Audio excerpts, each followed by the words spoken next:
Welcome to Coaching for Creatives with Kirsten. My name is Kirsti Call. I'm a therapist-trained life coach and a children's book author.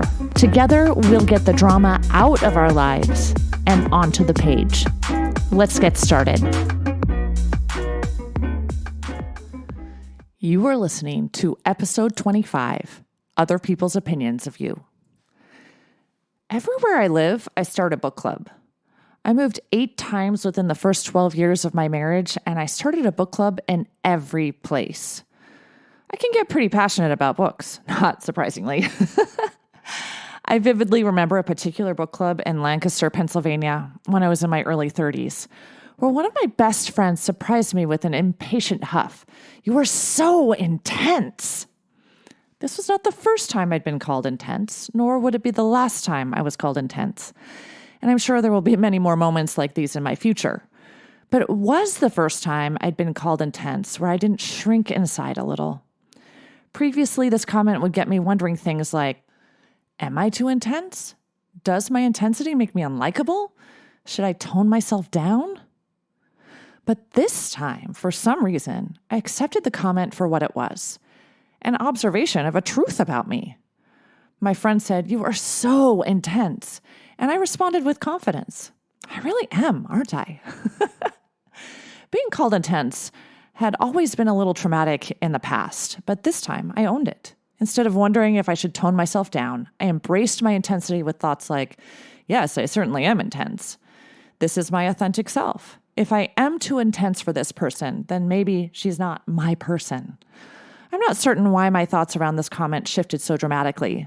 Perhaps it was because I had 4 or 5 little people pulling me in a million different directions all day and night. Perhaps it was because I didn't have the energy to pretend to be less intense. Perhaps it was just because things finally clicked. But the comment of intensity didn't change. The word didn't change. The only thing that changed was my thoughts about the comment on my intensity. We spend so much of our lives worrying about what other people think. It's part of being human. It's part of having relationships. It's an important part of being human and having relationships. But at the same time, we need to know that no matter what we do, no matter how unintense we make ourselves, we have no control over other people's opinions of us. We can be the most wonderful person in the world, and still there will be people who don't like us. Brooke Castillo uses an analogy with peaches that I really love. What if you were a peach? Some people like peaches and some people don't. You could be the juiciest peach in the world, but if someone doesn't like peaches, they won't like you. Peaches aren't for everyone, just like you. You aren't for everyone. And the sooner we accept this truth, the freer we are to be our authentic selves. Here's some things that happen when we worry about what other people think. Number 1, we hold ourselves back. Our perceptions of what other people think can keep us from moving forward in our lives. We might wonder, what will my mother think? What will my spouse think? What will my friends think? All that wondering can keep us from action. Number 2, we filter ourselves. We hide our real thoughts. And when we hide how we are feeling or thinking, this precludes us from having meaningful relationships. Number 3, we lose self-confidence. Worrying more about what others feel about us than how we feel about us and what we're doing creates a lack of confidence. Number 4, we give other people control over our thoughts and feelings. Worrying about what others think of us disempowers us. We start thinking and doing what we think other people want us to think and do. And number 5, we let other people's opinions define us. It's not others' opinions about us that hurt us. It's our own thoughts about their opinions that hurt us. It's what we make their opinions mean that hurts us.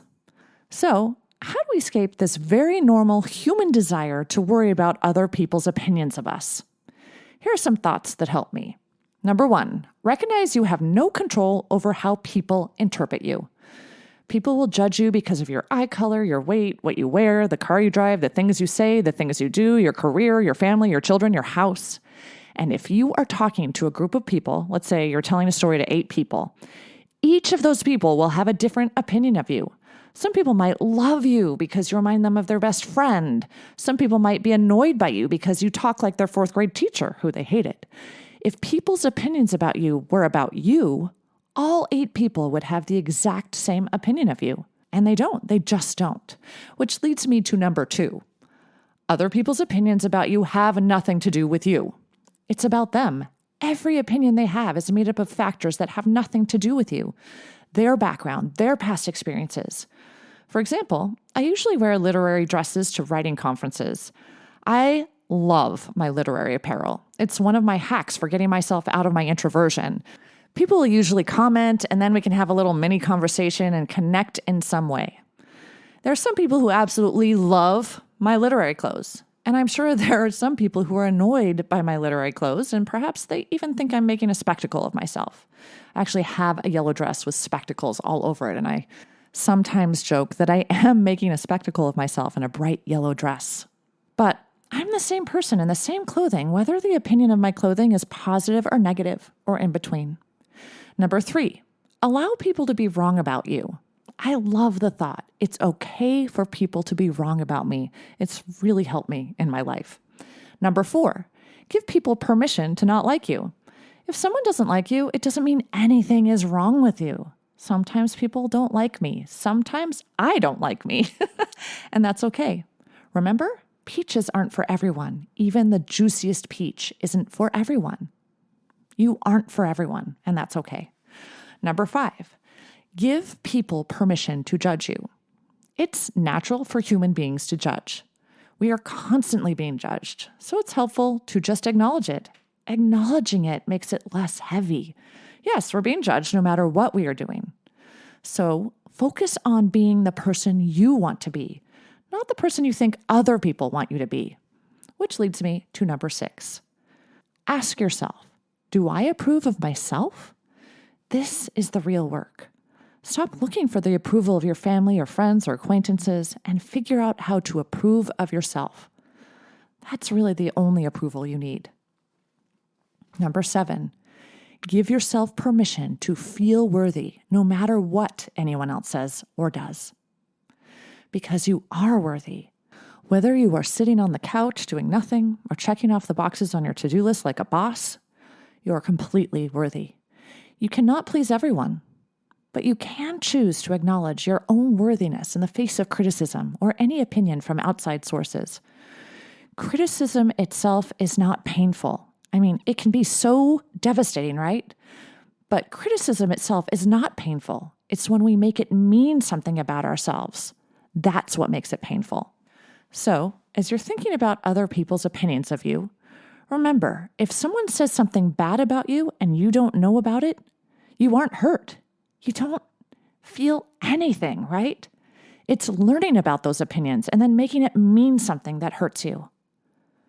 Allow people to have their opinions, but don't let those opinions define you. You are in charge of your story. There is power in the story you tell yourself. Move forward with confidence because, in my opinion, you are exactly who you're supposed to be. Until next time, keep smiling.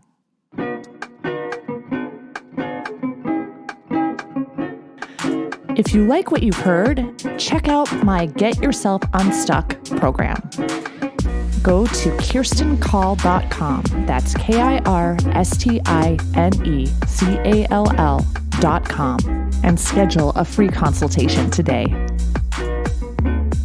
Coaching for Creatives is produced by Kirsti Call. Music and audio engineering by James Call.